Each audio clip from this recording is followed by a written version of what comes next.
Hello aspirants, सभी को नमस्कार and good morning to all. आशा करते हैं आप सभी स्वस्थ रहे होंगे और अपना करियर के प्रति व्यस्त रहे होंगे। आप सभी को स्वागत एवं हार्दिक अभिनंदन हमारे new YouTube channel Bhim education पर। आज का क्लास जो स्टार्ट करने वाले हैं, इस सीरीज़ का नाम है हिस्ट्री कॉन्सेप्ट सीरीज, जो कि हर एग्ज़ाम का पार्ट है। ऑल इंडिया कॉम्पिटिटिव एग्ज़ाम के लिए ये सेशन स्टार्ट हो रहा है, चाहे वो एसएससी हो, आरआरबी हो और डबल हो और नेट और टीचिंग एग्ज़ाम के लिए।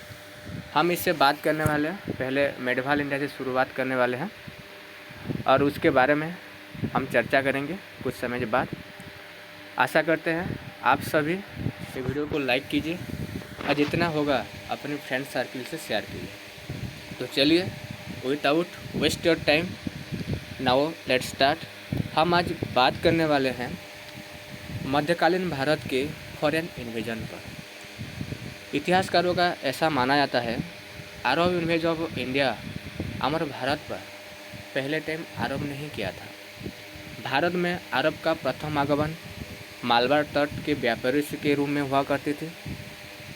उस समय अरब इन्वेजन का जो लीडर है वो कि मुसलमान लीडर थे और इतिहासकारों का मानना ये भी है Arab invasion is the first successful Muslim invasion of our India. इसे कहा जाता है हमारा भारत का फर्स्ट सफलतापूर्वक मुस्लिम इन्वेजन बोला जाता है। इसे क्यों कहा जाता है अभी उसके बाद में हम बात करेंगे उसमें क्यों कहा जाता है। और उसके बाद जो अरब इन्वेजन ऑफ इंडिया हुआ था वो मोहम्मद कासिम ने किया था, जो कि 1712 से 1714 तक उसका टाइम पीरियड है। इस अरब इन्वेजन के बारे में जो सबसे सर्वाधिक प्रामाणिक लिटरेरी सोर्स माना जाता है वो चाचनामा है। मूलतः ये पुस्तक मोहम्मद बिन कासिम के किसी अज्ञात सैनिक और सेवक के द्वारा अरबी में लिखे गया हुआ था। बाद में इस चाचनामा पुस्तक को मोहम्मद अली बिन अबू बकर कूफी ने नासरुद्दीन कवाचा के समय में पारसी भाषा में अनुवाद किया था। इसको हम बोल देते हैं चाचनामा, जो कि अज्ञात सेवकों द्वारा रचित किया गया था। और चाचनामा के अनुसार ऐसा बोला जाता है कि उस समय से जब मोहम्मद बिन कासिम ने भारत पर अटैक किया था, उस समय जो खलीफा का पोस्ट जो कि मुसलमान ग्रहण किया करते थे, वो खलीफा का पोस्ट सीरिया का उमैद वंश के पास में रहता था और उस उमैद वंशज के खलीफाओं का एक गवर्नर हुआ करता था जो कि अरब में शासन किया करता, उसका नाम है अल हजाज। और इसी अल हजाज का एक 16 वर्षीय सेनापति थे जिसका नाम था मोहम्मद बिन कासिम। उसके बारे में हम बात करने वाले हैं। अगर आपके मन में ये प्रश्न उठा ही होगा कि मोहम्मद बिन कासिम भारत पर क्यों अटैक किया था। ऐसा चाचनामा में बोला जाता है कि मेडवाल इंडिया में जब अरब ने सिंध निकटवर्ती देवालाल बंदर से गुजर के ही वो वाणिज्य करते थे। लेकिन एक बार क्या हुआ, सिंध के निकट जो देवल बंदरगाह है उस पर बोला जाता है कि कुछ अरब के व्यापारियों का कुछ धन संपत्ति क्या है लूटा गया था और उसका दाई उस समय शासन किया करता था सिंध अंचल के राजा जिसका नाम है दाहिर, जो कि ब्राह्मण डायनेस्टी से बिलोंग किया करता था।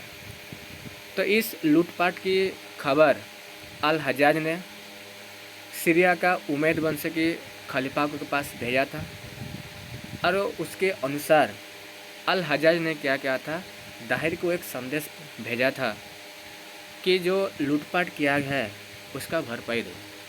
लेकिन उस समय जो दाहिर था वो इस संदेश पर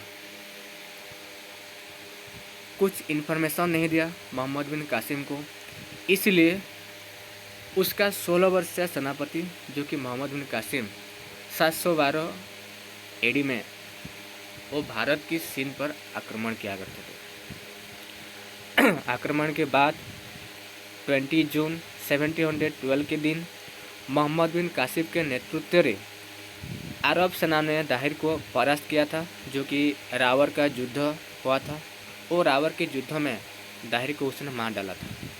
दाहिर की मृत्यु के बाद उसकी विधवा पत्नी, जो कि रानी बाई थे, वो रावर की दुर्ग की रक्षा की। कड़ी प्रतिरोध के बाद रानी ने जौहर भी किया था। ये भारत इतिहास का प्रथम जौहर का साक्ष्य भी माना जाता है। उसके बाद रावर के बाद कासिम ने ब्राह्मणवाद पर आक्रमण किया था, जहाँ की दाहिर की पुत्र जयसिंह ने मुकाबला किया था, और अंततः दाहिर की दूसरी रानी लाड़ी से जात दो पुत्रियाँ, जो कि सूर्या देवी और परमल देवी, को कासिम ने हाथ लगी और खलीफा बगदाद के पास भेजा गया था। उसके बाद क्या किया, चाचनामा के अनुसार जो दाहिर की दो पुत्रियाँ थीं, उसने अल हजाज के पास गए और शिकायत किया कि मोहम्मद कासिम ने हमारा आरोप को भंग किया था। उस आदेश के चलते चाचनामा से लिखा जाता है कि परवर्ती समय में जो अल हजाज थे वो मोहम्मद बिन कासिम को मृत्युदंड दिया गया था। ये थे मोहम्मद बिन कासिम का स्टोरी। हम बात करने वाले हैं कि अरबियों ने हमारे भारत में क्या क्या कंट्रीब्यूशन किया था। तो पहला जिनिस और पहला बात बोला जाता है, he was the first Muslim invader to introduce jizya tax in our subcontinent. बोला जाता है कि उसके बाद मोहम्मद बिन कासिम ने एक जिजिया टैक्स, जो कि गैर मुसलमानों के द्वारा अदा किया करते थे, उस पर टैक्स लगाया था, जो कि उसके इनकम का 1/2 और 1/3 भाग हुआ करता था। नेक्स्ट क्वेश्चन उससे पूछा जाने वाला है, he issue golden coin name is dirham. ऐसा माना जाता है कि मोहम्मद बिन कासिम और अरबियों ने हमारे भारत पर पहला टाइम दिरहम नाम एक गोल्डन कॉइन इशू किया था, जो अभी एक मुसलमान देश की करेंसी हुआ है, जिसका नाम है यूएई, यूनाइटेड अरब अमीरात। नेक्स्ट अरबियों ने है हमारा देश में अरबियन हॉर्सेस का इंट्रोड्यूस किया था। अरबियों ने ही पहले हमारा देश में खजूर की खेती और कैमल की हस्बेंड्री की शुरुआत की थी। नेक्स्ट अरबियों ने ही इंट्रोड्यूस किया था मानसून वर्ड, जो कि हम मौसमी ही बोलते हैं, और अरबिया ने ही पहले अटलास की इंट्रोड्यूस किया था, जो अभी वर्ल्ड में फेमस है।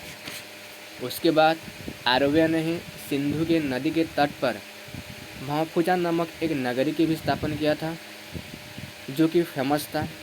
यह व्यतीत हमारा इंडिया सब कॉन्टिनेंट का 2 पुस्तक को अरबियन लैंग्वेज में ट्रांसफॉर्मेशन भी किया था। वो पहला पुस्तक है चरक संहिता, जो कि चरक द्वारा रचना किया था, जो कभी 1st सेंचुरी BC में कनिष्क के शासनकाल में एक राजकवि हुआ करते थे। दूसरी पुस्तक गुप्त काल में विष्णु शर्मा के रचित पंचतंत्र को माना जाता है, जो कि अरबियन लैंग्वेज में ट्रांसलेट किया था। ये थे एस्पिरेंट्स आज का सेशन, जो कि अरब इन्वेजन पर आधारित था। हम ऐसे ही सेशन नेक्स्ट क्लास में लेते ही रहेंगे। आज हमारा डिस्कशन था अरब इन्वेजन के बाद।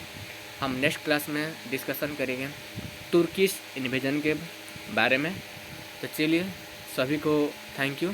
आशा करते हैं इस क्लास को ज़्यादा से ज़्यादा लोग को शेयर कीजिए, लाइक कीजिए और सब्सक्राइब कीजिए। धन्यवाद।